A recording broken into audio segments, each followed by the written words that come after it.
हाय, मेरा नाम है गणेशा। वैसे शायद आपने मुझे बहुत जगहों पे देखा होगा, पर क्या आप जानते हैं मेरा जन्म कैसे हुआ? चलिए मैं आपको बताता हूँ।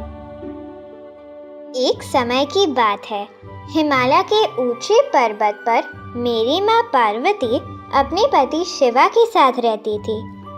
एक दिन मेरी माँ एक लड़के की मूर्ति बनाने के लिए बैठ गई। उन्होंने बड़े ध्यान से मिट्टी को आकार देकर एक बहुत ही प्यारा सा लड़का बनाया। उसके गोल मटोल गालों को देख वो अपनी बनाई हुई मूर्ति से बहुत खुश हो गई। इसलिए उन्होंने इसे जीवन देने का फैसला किया और इस मिट्टी की मूर्ति यानी कि मुझ में जान आ गई।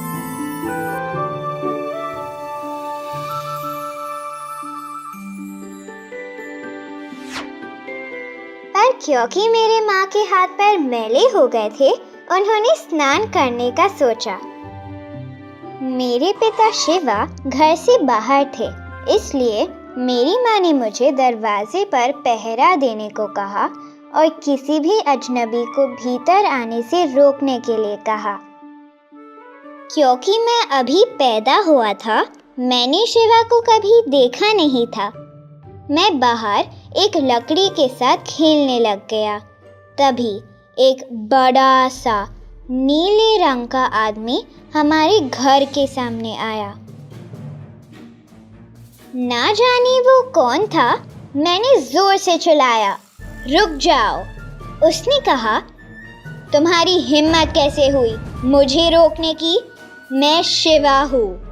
इसके साथ उसने त्रिशूल उठाया और मेरा सर धड़ से अलग कर दिया। शोर सुनकर मेरी माँ घर से बाहर दौड़ते हुए आई और चिल्लाई, यह तुमने मेरे बेटे के साथ क्या किया? मैंने बड़े प्यार से इसे मिट्टी से बनाया था और तुमने इसका सर धड़ से अलग कर दिया। शिवा को लगा वो बड़ी मुसीबत में फंस गए। उन्होंने मेरी माँ को वचन दिया कि वो मेरे लिए एक उचित सर खोजेंगे। फिर वो जंगल की तरफ चले गए। पिश पैश बूम, कई तरह का शोर सुनाई दिया और फिर एक हाथी की आवाज आई। कुछ ही समय में शिवा एक हाथी के सर को ले आए और मेरे धड़ पर लगा दिया। इसके बाद उन्होंने मेरे सर पे हाथ लगाया और मुझे बताया कि वो मुझ पर कितना गर्व महसूस कर रहे हैं, क्योंकि मैंने बिना किसी डर के अपनी माँ के आदेशों का पालन किया। और फिर उन्होंने मुझे खुशहाली और तेज दिमाग होने का आशीर्वाद दिया।